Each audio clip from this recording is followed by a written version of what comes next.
에베소서 3장 14절부터 우리 19절까지의 말씀 오늘 함께 나누려고 합니다. 먼저 우리 본문 에베소서 3장 14절부터 19절까지 함께 제가 읽어드리겠습니다. 14절인데 이러므로 내가는 누구냐면 사도 바울이에요. 사도 바울이 하늘과 땅에 있는 각 족속에게 이름을 주신 아버지 앞에, 하나님 앞에 무릎을 꿇고 비노니, 그러니까 기도를 지금 하고 있는 거예요. 사도 바울이, 위대한 사도 바울이 기도를 하고 있습니다. 16절 중보기도라는 거죠. 그의 영광의 풍성함을 따라 그의 성령으로 말미암아 너희 속사람을 능력으로 강건하게 하시오며. 그러니까 지금 이 에베소 교회를 위해서 기도하고 있는데 속사람이 문제예요. 겉이 문제가 아니고 속이 지금 문제가 생겼다는 이유예요. 그것 때문에 기도를 하는 겁니다. 17절 믿음으로 말미암아 그리스도께서 너희 마음에 계시게 하시옵고, 이게 기도 제목이에요. 너희가 사랑 가운데서 뿌리가 박히고 터가 굳어져서, 그러니까 뭔가가 문제가 있지, 흔들리는 거죠. 지금 뿌리가 정확하게 잡혀져 있지 않은 거예요. 견고하지 못한 거예요. 18절 능히 모든 성도와 함께, 그 중에 다는 아닌데 일부의 성도들이 뿌리가 견고하지 못한 신앙을 가지고서 어렵게 살아가고 있다는 것을 이야기합니다. 18절 계속합니다. 지식에 넘치는 그리스도의 사랑을 알고 그 너비와 길이와 높이와 깊이가 어떠함을 깨달아 하나님의 모든 충만하신 것으로 너희에게 충만하게 하시기를 구하노라. 아멘. 바울의 중보기도의 절정을 이제 19절에서 보여주고 있습니다. 이제 바울이 이제 중보기도를 하는 겁니다. 중보기도를 하는데요. 왜 중보기도를 할까? 다시 흔들흔들 시작. 뭐예요? 지금 이들이 흔들흔들 하고 있는 거예요. 흔들흔들 하고 있기 때문에 사도 바울이 기도를 하는데, 한 어린아이가 놀이터에서 놀고 있어요. 이제 친구들과 놀고 있는데 그 친구가 이제 그네를 타고 있었습니다. 그네를 타고 있었는데 이 아이가 그네를 타다가 뚝 떨어져 버렸어요. 뚝 떨어졌어요. 그랬더니 여기에 막 피가 나고, 그 다음에 나중에 보니까 이게 이렇게 뚝 떨어져 가지고서 골절이 발생을 한 거예요. 그런데 이 아이는 참 바보 같았습니다. 참 바보 같았어요. 이 팔이 부러졌어요. 팔이 부러졌으면은 의사를 불러야죠. 맞죠? 자기가 지금 팔이 부러졌으니까 의사 선생님 불러야죠. 그러나 지나가는 그 사람들, 어른들이 있을 거 아니에요. 그러면 의사 선생님, 나 좀 병원에 데려가지고 나 좀 고쳐주세요라고 해야 되는데 이 바보가 의사 선생님을 안 부르는 거예요. 근데 이 아이 진짜 바보예요. 여기가 피가 줄줄 나면 뭐를 발라야 돼요? 약을 발라야 되기 때문에 혹시나 그 어른 중에서 약사 선생님 불러야죠. 그래서 나 좀 여기 좀 이렇게 연고 좀 발라주세요 라고 해야 되는데 이 바보는 약사 선생님을 안 불러요. 거기 지나가던 어른 중에는 돈이 많은 사람도 있어요. 그 돈이 많은 사람이 있는데 그 돈이 많은 사람은 그를 데리고서 뭐든지 다 해줄 수 있을 거예요. 근데 이 어린아이, 이 바보가 그 어른을 안 불러요. 나 좀 도와주세요. 안 불러요. 누구를 불러요? 이 바보가 울면서 엄마를 부르는 거예요.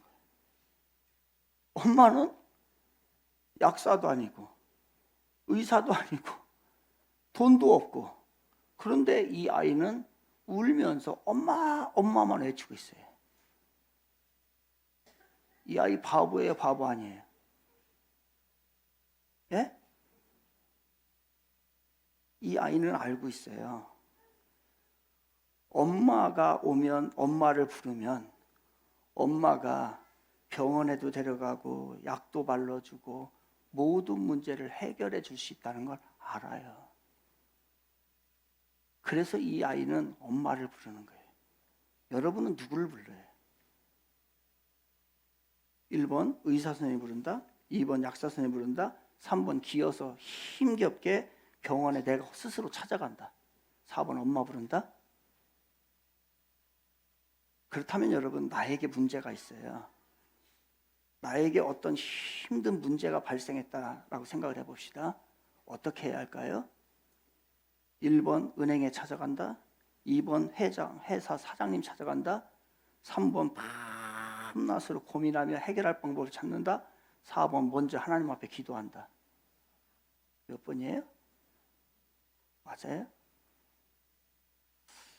여러분, 우리가 하나님 앞에 기도하면은 하나님이 그 순간 다 해결해 주는 건 아니지만 하나님이 우리의 문제를 다 알고 누구를 만나게 하시고 어디를 찾아가게 하시고 이런 방법을 다 하나님이 인도해 주시는 거예요.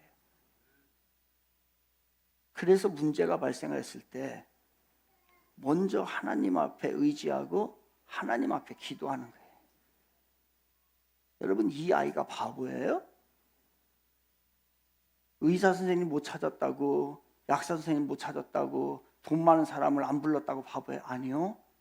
이 아이는 진짜 현명한 아이예요. 지혜로운 아이예요.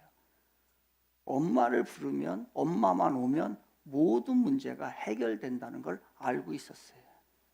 근데 우리는 어떻게 해요?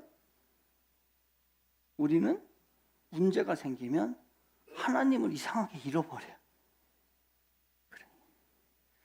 오늘 본문에서도 에베소 교회에 문제가 생겼네요. 그래서 어떻게 합니까? 사도 바울이 이 에베소 교회를 개척한 사람이잖아요. 그래서 이 에베소 교회를 위해서 사도 바울이 기도부터 하는 거예요. 14, 15절 한번 볼까요? 14, 15절 시작. 이러므로 내가 하늘과 땅에 있는 각 족속에게 이름을 주신 아버지 앞에 무릎을 꿇고 비노니 아멘. 여러분, 사도 바울이 어떤 사람입니까? 그 가문이요, 인류 가문입니다. 명문 가문이에요. 그리고 사도 바울의 지식이요, 그 당시에 최고의 수재예요, 수재. 지금으로 말하면 하버드를 수석으로 입학하고 졸업할 정도의 그 정도의 지식이에요. 그 다음에 인맥이요, 사람들의 인맥, 이 사람을 따라갈 수가 없어요. 로마면 로마, 히브리면 히브리, 그리스면 그리스, 이 모든 다 인맥을 갖췄던 사람인데 에베소 교회에 문제가 생겼을 때에 먼저 이 인맥과 지식과 자기의 집안의 능력을 먼저 찾지 않고 하나님 앞에 먼저 기도하는 거예요. 더군다나 이 문제는 지금 이들이 앓고 있는 문제는요, 일반 문제가 아니에요. 영적인 문제예요. 그렇기 때문에 더 하나님 앞에 기도하는데 어떻게 기도했다고 그래요? 15절에 보니까요. 15절 마지막 끝에 볼까요? 한번 15절 끝에 그 전 거. 무릎 꿇고 기도해. 그러니까 유대인들은 일반적으로 무릎 안 꿇어요. 이게 선교지에 가가지고서 우리는 익숙한데 이들에게 익숙하지 않은 게 주여 삼창. 그들은 주여 삼창을 안 하거든요. 근데 우리는 막 한국 사람들 가면 주여 삼창을 해요. 그걸 또 가리켜. 주여 하라고. 또 어떤 내 친구 선교사 거기 갔더니 거기는 또 뭐라고 하냐면은 그 주여 삼창을 그 주여라고 하면 어떻게 보면 영어로 보면 롤 그래잖아요. 롤 그래야 되는데 그렇게 하지 않고요. 그냥 주여라고 해. 그냥 주여라고 가리킨 거예요, 거기도. 그러니까 그 사람들 주여 이런 거. 그다음에 막 통성기도 한다든가 이런 것들이 그들에게 익숙하지는 않거든요. 근데 그래요. 그러니까 이들 기도의 스타일이에요, 기도의 스타일. 그리고 또 이렇게 막 그들도 또 이렇게 앉아서 한다니까 무릎 꿇고 하는 건 안 해요, 잘. 유대인들도 마찬가지예요. 유대인들도 기도할 때 어떻게 하냐면 저같이 이렇게 서서 해요. 서서 하고 걸어 다니면서 이렇게 기도를 해요. 이렇게 뭐 보자기 쓰고 그렇게 하거든요. 그러니까 그런 것이 그들에게 일반적이에요. 그런데 오늘 사도 바울은 일반적으로 그렇게 기도하는 모습이 아니라 무릎을 꿇었다고 했어요. 동일합니다. 모든 인간은 의급하면 무릎을 꿇게 돼 있어요. 간절함이에요. 애타는 마음이에요. 이 문제가 얼마나 애탄 문제였는지 그 사도 바울이 무릎을 딱 꿇고 하나님 앞에 기도하는 거예요. 무슨 문제였을까? 도대체 무슨 문제였기 때문에 그렇게 사도 바울이 그 고단한 기도를 할까? 그렇게 애타게 그렇게 기도를 할까? 그 이야기는 이제 16절에서 이렇게 나오잖아요. 16절 같이 읽겠습니다. 시작.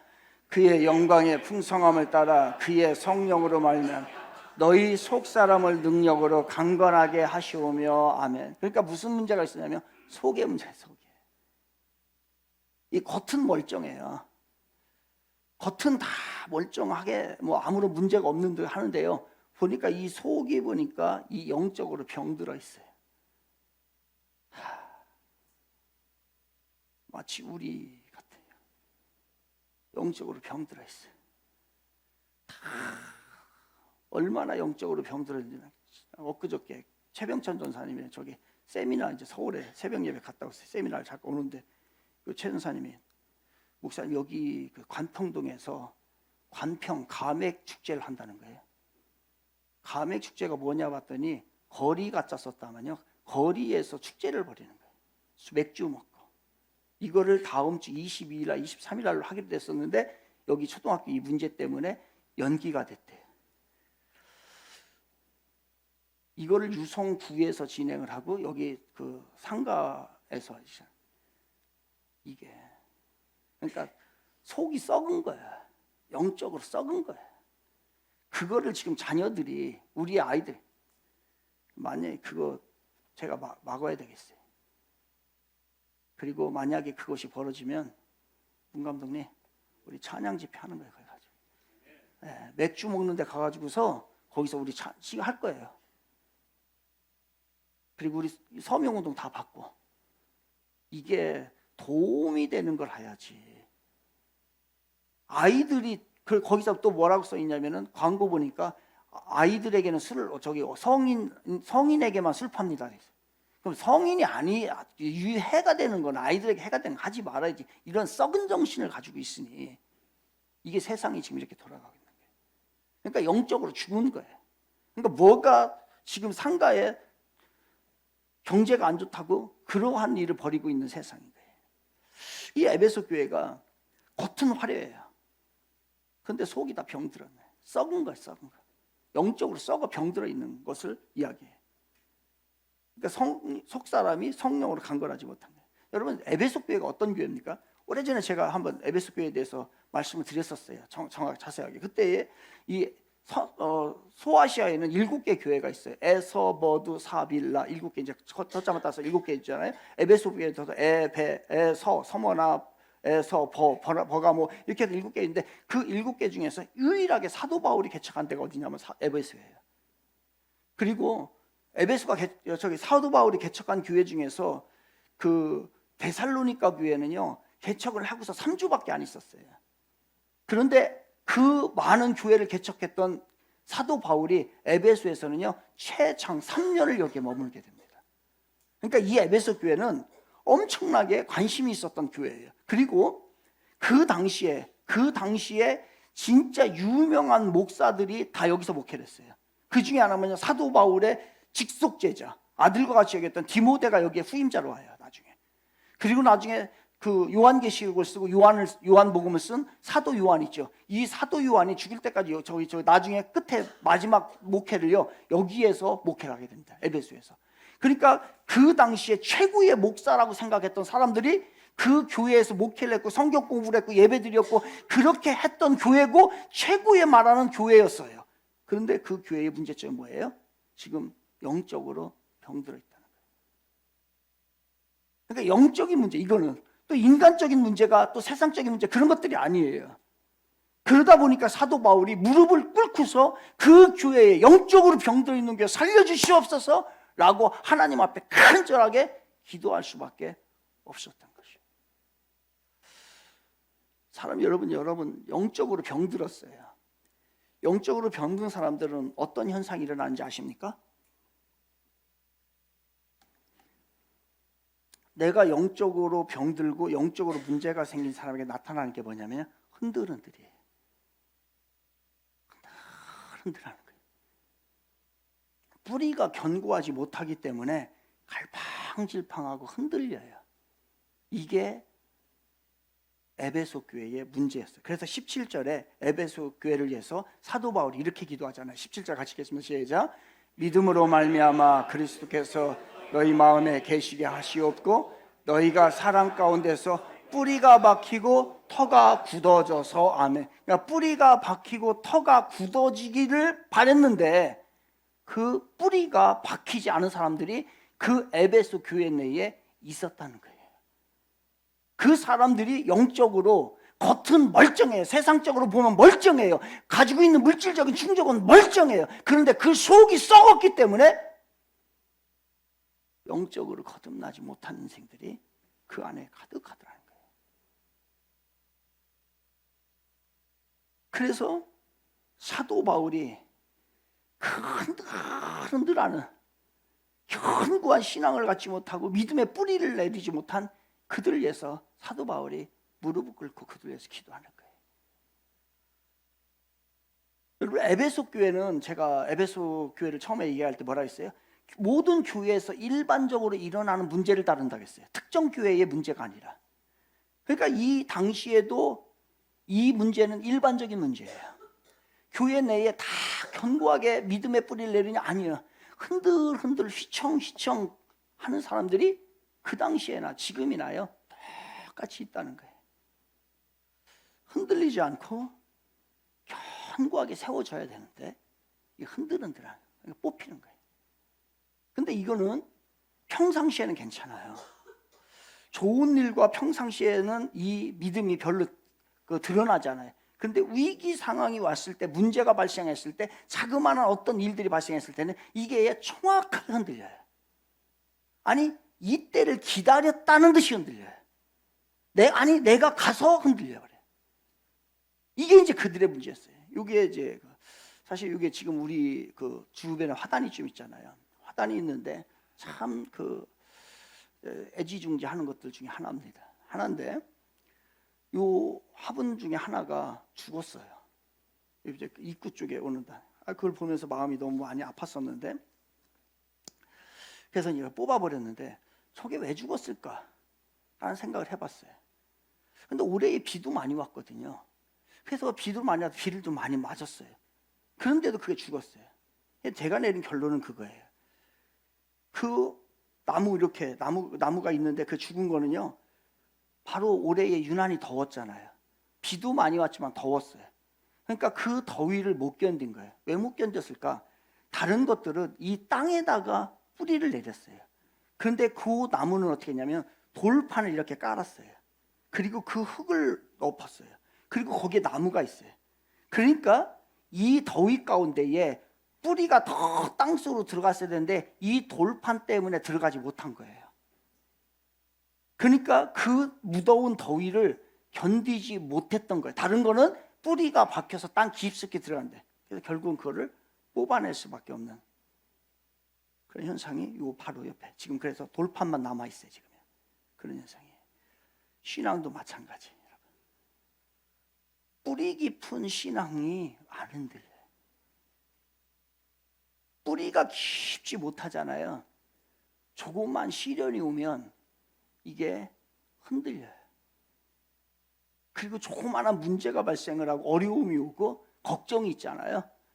그러면 그 신앙이 송두리째 뽑아져 버려요. 언젠가는. 평상시에는 괜찮아요. 신앙이 아무런 문제가 없어요. 하지만 그러한 문제가 발생하면 정확하게 흔들려요. 그리고 그만큼 흔들려요. 이게 모습이에요. 그래서 사도 바울이 정말로 세상에 보니까 이 흔들리는 뿌리가 약한 신앙인들이 너무너무 많은 거예요. 그래서 그것을 위해서 기도하면서 골로새서 2장 7절에서 뭐라고 얘기를 하냐면은 골로새서 2장 7절 보겠습니다. 같이 읽겠습니다. 시작. 그 안에 뿌리를 박으며 그 안에 뿌리를 박으라는 거예요. 먼저 여기부터 가자. 그 안은 누구예요? 그 안은 어디 아니에요? 예수 그리스도예요. 예수 그리스도 안에 정확하게 뿌리를 내리라는 거예요. 예수의 이름을 정확하게 붙잡고 구원의 그 증거들이 정확하게 있어야 된다는 거예요. 다시 처음부터 갑니다. 시작. 그 안에 뿌리를 박으며 세움을 받아 교훈을 받아 받은 대로 믿음에 굳게 서서 감사함을 넘치게 하라. 아멘. 그러니까 예수 그리스도 안에 예수께 견고한 뿌리를 내리잖아요. 안 흔들립니다. 그런데 우리가 이 사고도 흔들려요. 왜냐면요, 예수의 사고를 성경적인 가치관을 갖지 못했기 때문에 그래요. 그러니까 이런 세상이 경기가 안 좋다고 감액 축제를 벌인다든지 이런 엉뚱한 쓰레기 같은 생각들을 하고서 살아가는 거예요. 안 됩니다. 예수의 이름밖에는 영적으로 거듭날 수 있는 이름 주신 일이 없습니다. 예수의 이름 붙잡으시기 바랍니다. 그리고 제발 플리즈 여러분의 자녀에게 예수를 가르치시기 바랍니다. 그들 뭐 붙잡고 살까요? 위기 상황이 왔을 때 그들을 무엇을 잡을까요? 어떻게 견딜까요? 예수의 이름밖에 없어요. 그 이름을 붙잡을 때 절대로 흔들리지 않아요. 그런데 이 예수가 그래서 뿌리예요, 뿌리. 이걸 예수의 뿌리를 쭉 내려야 돼요. 그런데 이 뿌리가 견고하게 잘 뿌리를 내리고 깊어지려고 하면 뭐가 필요하냐면요, 터가 필요해요. 터가.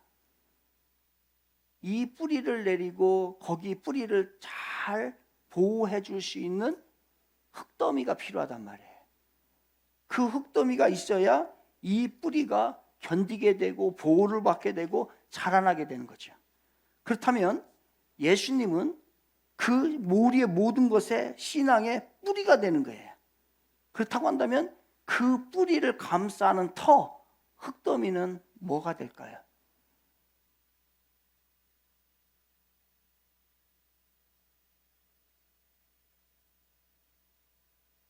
다시 얘기합니다. 예수 그리스도는 뿌리예요.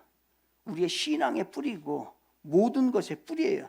근데 그 뿌리가 잘 내리고 보호를 받기 위해서는 흙더미가 터가 필요하다면 옆에 터. 그 터가 있어야 이 뿌리가 보호를 받고 견고해지는 거예요. 그러면 그 흙더미, 터는 뭘까요?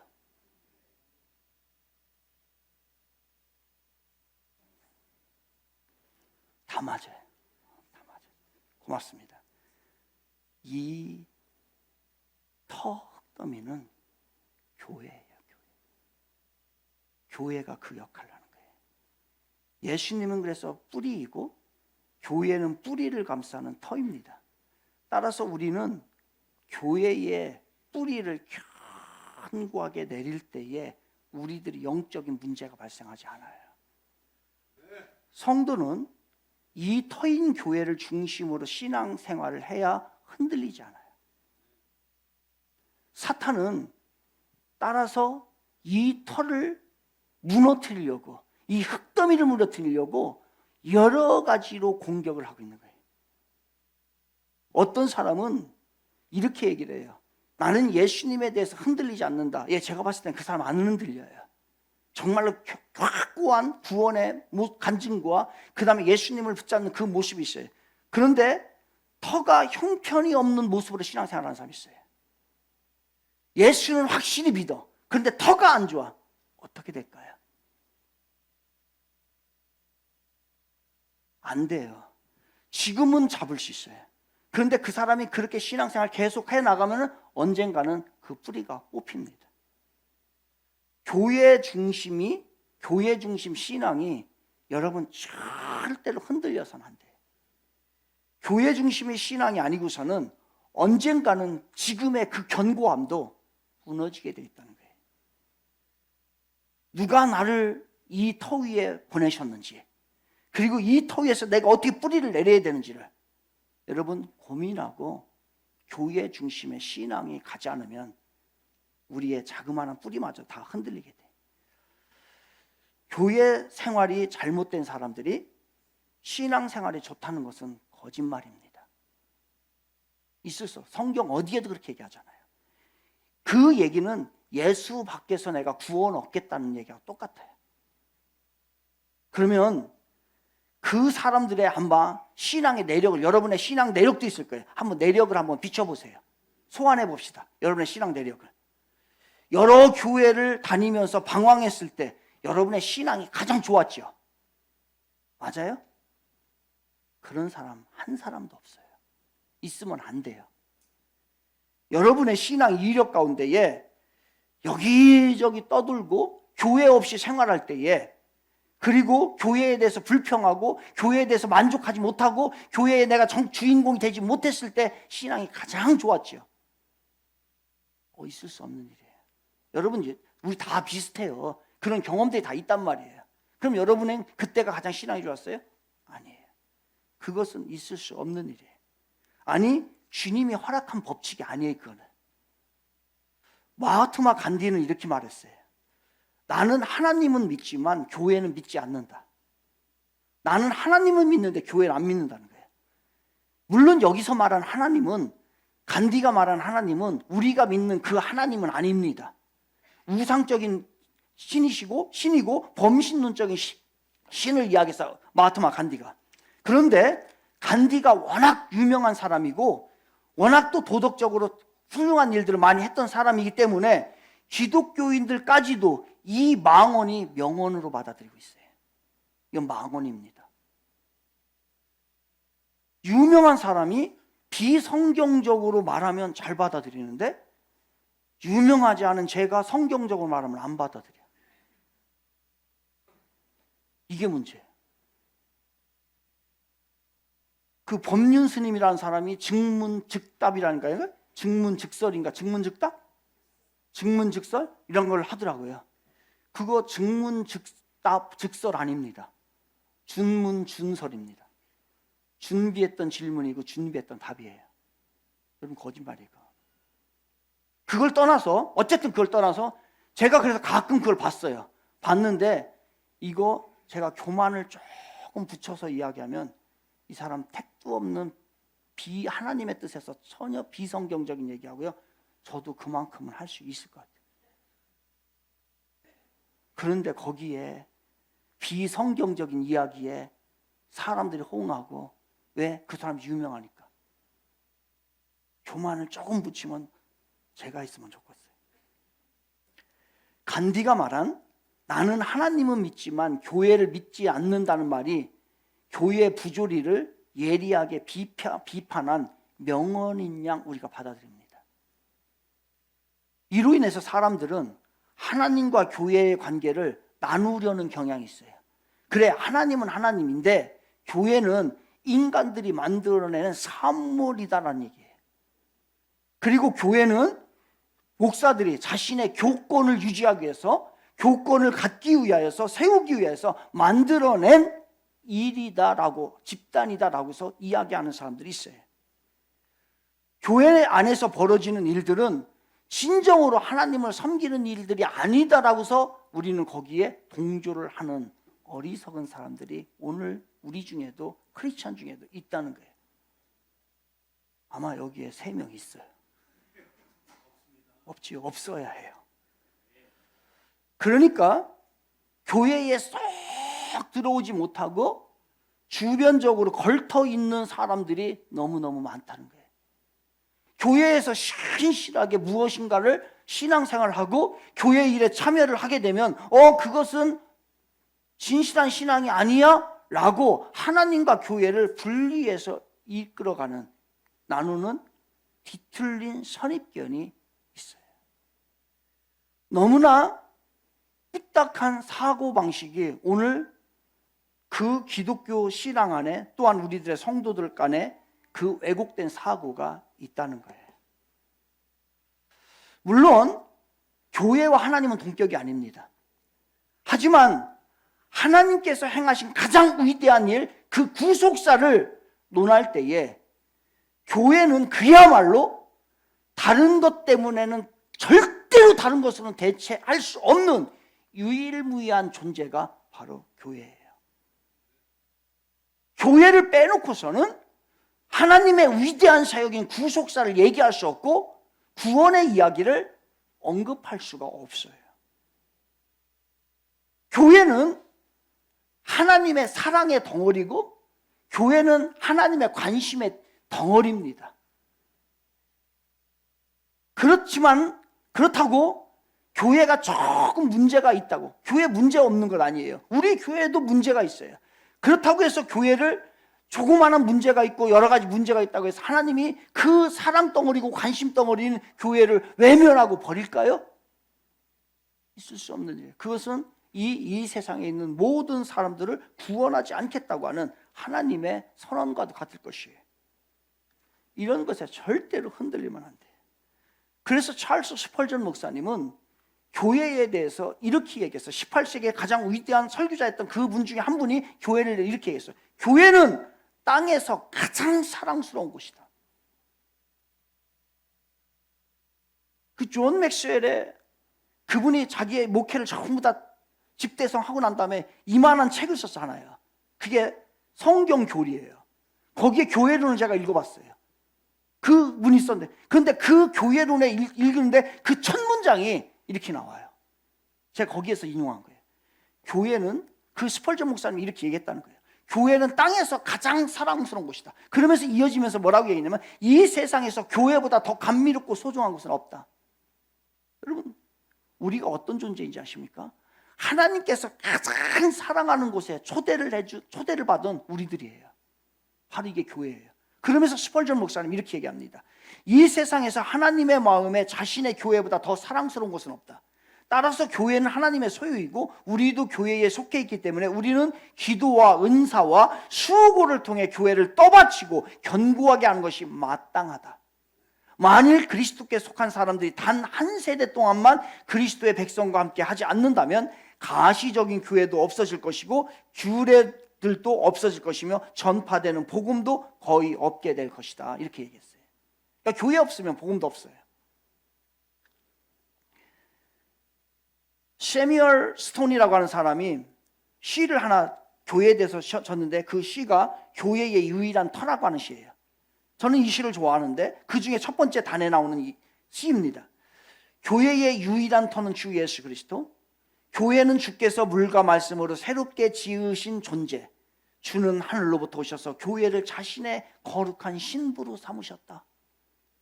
주는 자신의 피로 교회를 사셨고 교회의 생명을 위해 죽으셨다.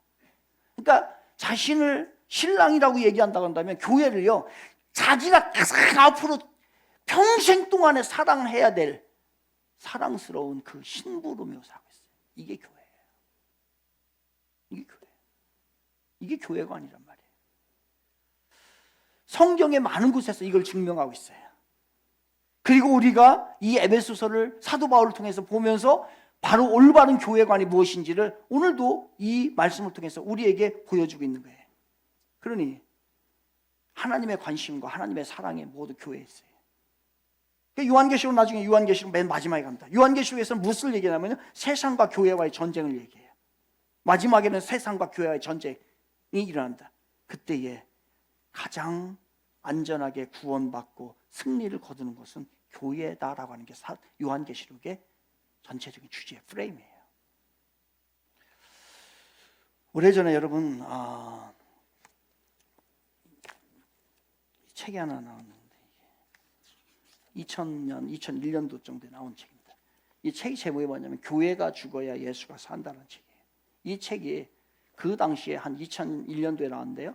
이게 이제 베스트셀러에서 몇 주간에 걸쳐서 그 기독교 서적의 베스트셀러로 자리를 잡았어요. 이 제목이 뭐냐면 교회가 죽어야 예수가 산다. 교회가 죽어야 예수 산다. 이 책은 교회에 대해서 많은 비판을 하고 있습니다. 물론 지상의 교회들이 문제가 없는 건 아니에요. 다 문제가 있어요. 모든 교회들은 부분적으로 문제가 있어요. 우리 청지교회도 문제가 있다고 했습니다.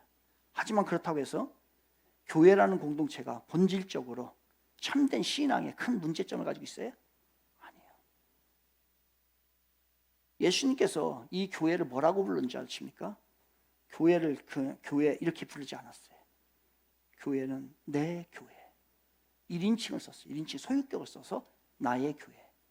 내 몸, 나의 것, 나의 신부, 내 신부라고 하는 표현을 예수님께서는 교회를 향해서 그렇게 썼어요. 그저 교회, 그저 교회, 저 교회 이렇게 안 했어요. 내 교회, 나의 사랑, 나의 신부. 그렇게 예수님께서는 이 교회를 사랑하시고 교회의 모든 것을 쏟으신 분이 예수 그리스도예요. 그런데 교회가 죽어야 예수가 삽니까?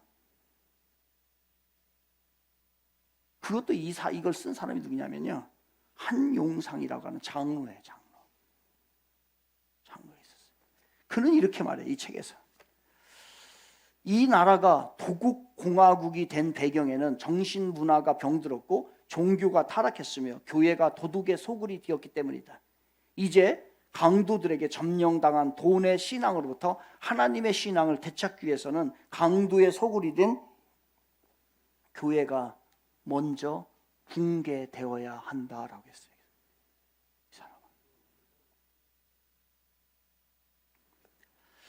교회가 붕괴되어야 할까요? 아니면 교회가 여러 가지 문제와 어려움이 있지만 교회가 세워져야 할까요? 여러분 생각 어떠세요? 이 세상에서 교회가 없는 곳 있어요? 아니, 교회가 없는 곳이 있다면, 교회가 없는 곳이 있다면 어떻게 될까? 교회가 없는 곳,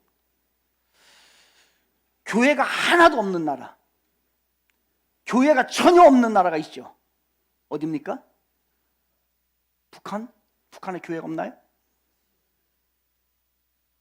그러면 또 사우디아라비아 교회 있나요, 없나요? 선교사 들어갔겠죠. 인도네시아, 최고의 이슬람권이라고 하는 인도네시아 교회 있을까 없을까요? 수없이. 교회가 없는데 있어요. 거기에는 교회가 하나도 없어. 심지어는 구원받은 사람이 한 사람도 없어. 거기에는 교회를 사랑하는 사람도 한 사람도 없어. 거기에는 교회를 위하여 살았던 사람이 한 사람도 없어. 거기 어딜까요?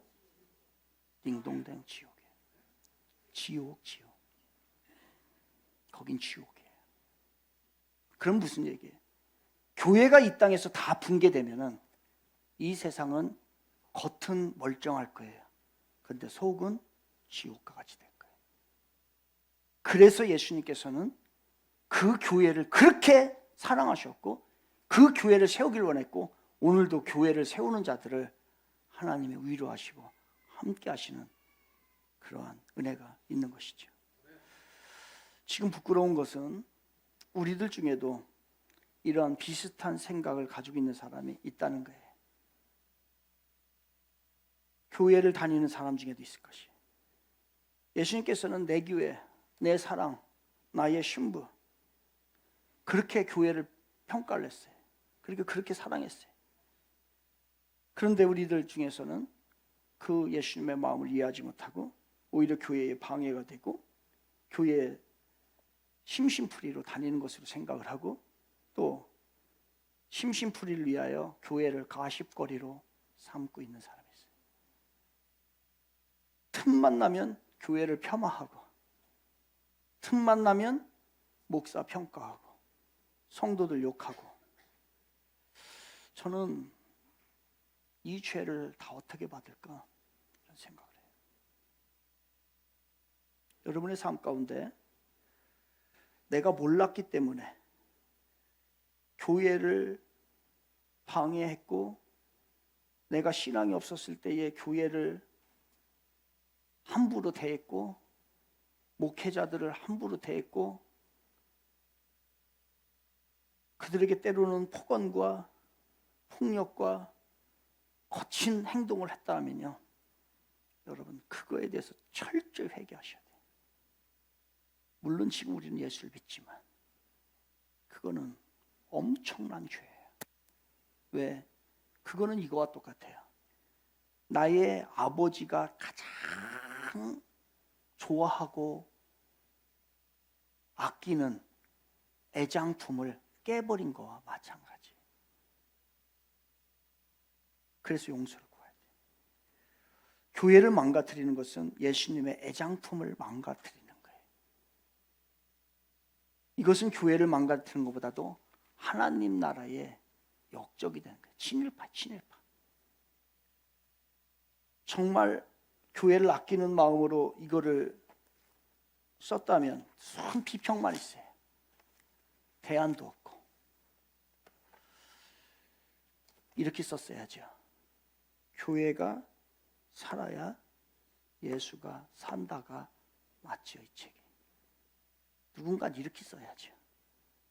비리가, 부정이, 잘못이, 비판거리가 없다는 얘기 아니에요. 있어요. 그렇지만 그것을 딛고 일어날 수 있는 방법을 우리에게 제시했어야죠. 그게 바른 모습이에요. 비평을 하려면 대안을 제시해야죠.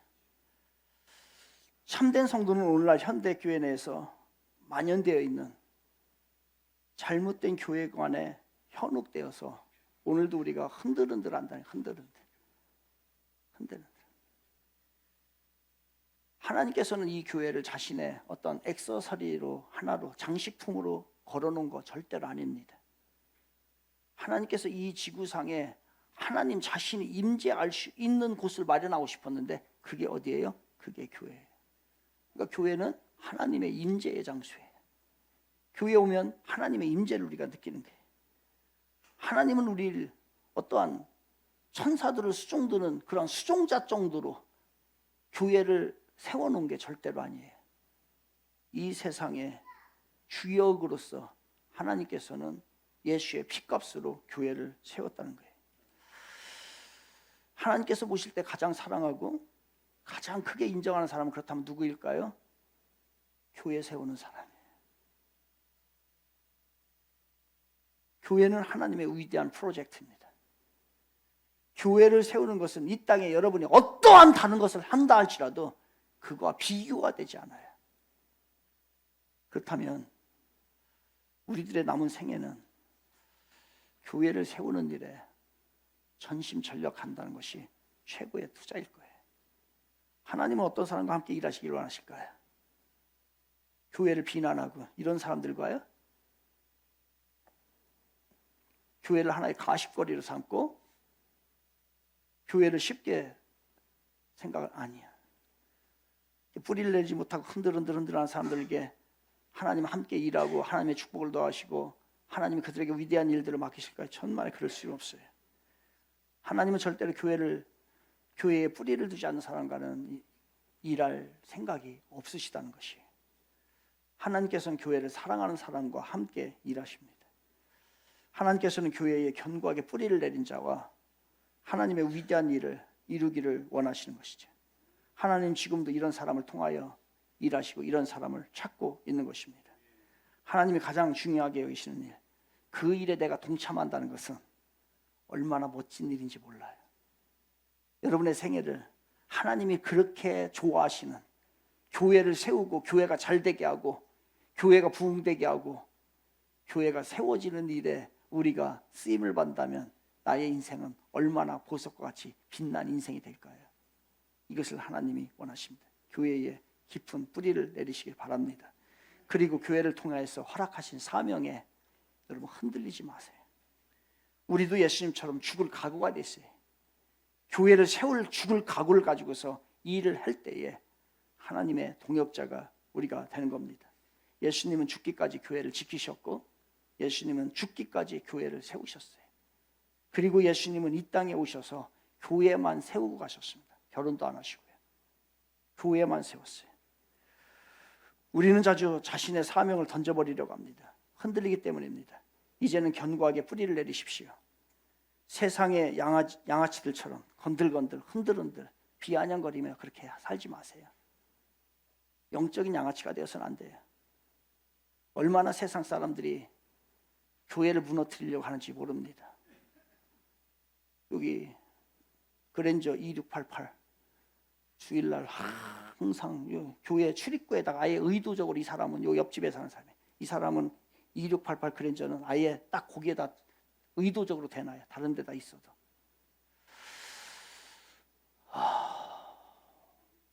예수님께 뿌리를 내리지 못한 자들의 방해꾼적인 모습이죠. 그도 언젠가 돌아오길 바라고 기도는 하고 있습니다. 예수님께 뿌리를 내려야 합니다. 그리고 교회에 뿌리 내리세요. 교회에 더 뿌리 내리세요. 위기의 때가 더 옵니다. 그때에 뿌리가 없는 사람은 다 날아가게 돼 있어요. 흔들리면 영적으로 죽어요. 흔들리면 하나님의 일을 할 수가 없습니다. 흔들리면 하나님의 축복 절대로 못 받아요. 저도 못 받습니다. 이제부터는 흔들리지 않기를 위하여 여러분 먼저 기도하시기를 바랍니다. 기도하여 성령으로 충만하고 속사람이 강건해지시길 바랍니다. 그리하여 하나님의 일을 멋지게 하는 이 땅에서 최고의 하나님의 프로젝트에 다 같이 동참하는 그런 위대한 인물, 그 사람이 이 땅에 최고의 복 있는 사람입니다. 이 모든 사람들이 우리 성도님들 다 되시기를 주님의 이름으로 축원을 드리겠습니다.